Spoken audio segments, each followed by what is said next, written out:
for All Things Money with David Blain, a discussion about your money, including everything from investing and taxes to real estate. Now, with this week's program from D.L. Blain and Company in New Bern, here's David Blain.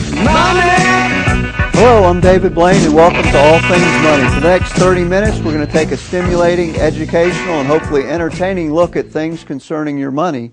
We'll give you some actionable ideas to help you build or maintain your wealth, as well as occasionally we'll take a look at some things to do with the tax code and estate planning, and anything to do with money we'll cover on this show.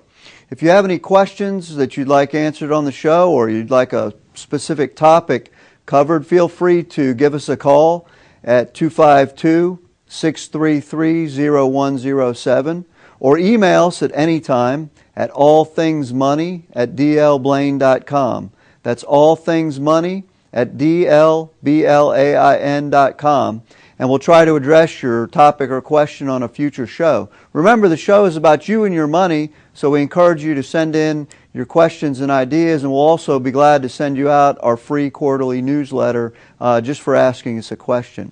Well, as we've hit the end of the first quarter of the year 2010, hopefully everybody's either got their taxes in last week or at least filed for an extension, so we've got that behind us. And so we thought this week we'd kind of take a fresh look at the market. We've been talking a lot about taxes the past couple of weeks, but we want to do a recap of what's happened in this current global bull market, as well as take a look at what the future may or may not hold for us. So one thing that we want to mention, we continue to remain overweight, maximum overweight in equities. We went overweight in stocks somewhere around the middle, actually about this time in 2009, somewhere around the middle of April to the end of April. We went to maximum exposure to equities after suffering one of the largest declines in stock market history. And we've maintained that overweight largely intact for about a year now. We really haven't made any major changes. We've been emphasizing the emerging markets, emphasizing commodity-type stocks and sectors, emphasizing consumer discretionary, retail-type investments, as well as a rebound in the financials and the banks. And so what we're going to do is take a look at what has happened and what we think going forward. For now, we remain in this global bull market. There have been some spectacular gains over the past year, leading the pack of some. We track about 42 global markets around the world. Leading the pack has been Argentina, and its bull market gain since November of 2008 has been 191.2%. Just phenomenal. Our traditional emerging markets of Brazil, Russia, India, China, the BRIC countries, China leads the way at 147%. Their bull market also started in 2008. Brazil not far behind at 140%, Russia at 132%, and India at 126%. In the Eurozone and developed countries, the United States actually has come back nicely and with a 72.4% gain, and that's since the bull market start date of March the 9th, 2009. It's gained about 72.4%. At the bottom end of the developed market, not quite so good. In fact, the second lowest is Japan at 39.2%. They still seem to be having a lot of problems in Japan getting the stock market in gear. It's been a 30-year decline, virtually 50% loss in the Japanese equity market. It's been awful.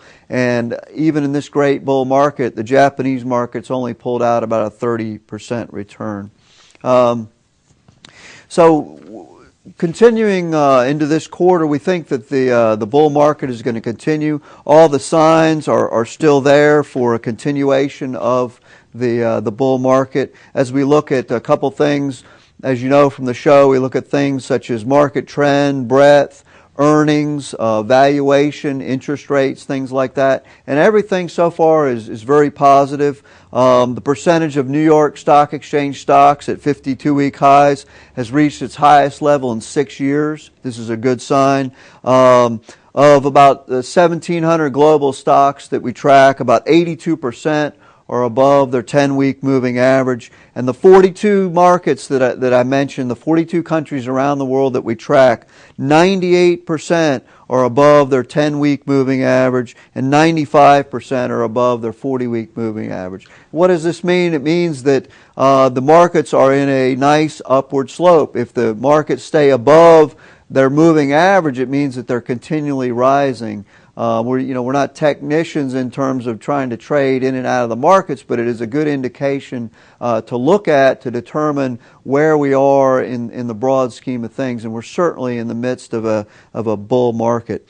Interest rates remain very low. We look at a global composite, not just the U.S. rates, a global composite of short-term rates still remains below 1%.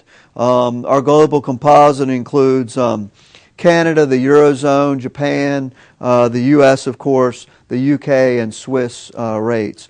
Our 10-year interest rate composite remains below 3%. And so low interest rates are traditionally very good for stock market gains, and so that's very, very bullish.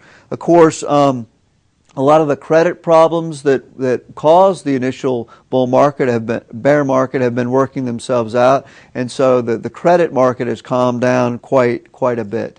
Another indicator that we look at is the OECD, the Organization for Economic Development and Cooperation. They produce a leading economic indicator statistic, kind of like the U.S. LEI. It's reached its highest level since 1979.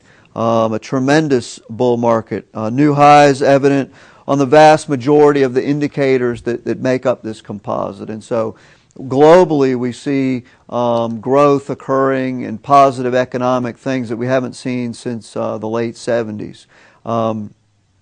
The other interesting thing is inflation has yet to emerge. A lot of people, and myself included, feel like this stimulus was going to stoke the fears of inflation in the U.S. and throughout the world. And the OECD CPI stood at just 2.1% through January. Inflation rates are a little bit higher in the BRIC countries, Brazil, Russia, India, China, and emerging Asia countries, but only the Indian inflation rate is near the highs reached in 2008. Interestingly enough, the valuations on the market still seem to be holding in there in terms of relative valuation. The MSCI World Index currently does not appear overvalued based on the traditional measures that we look at. And so these are all good signs of a continuing bull market. When we come back, we'll take a look at the case for a possible correction ahead. For All Things Money, this is David Blain, and we'll be right back after a few minutes of a break.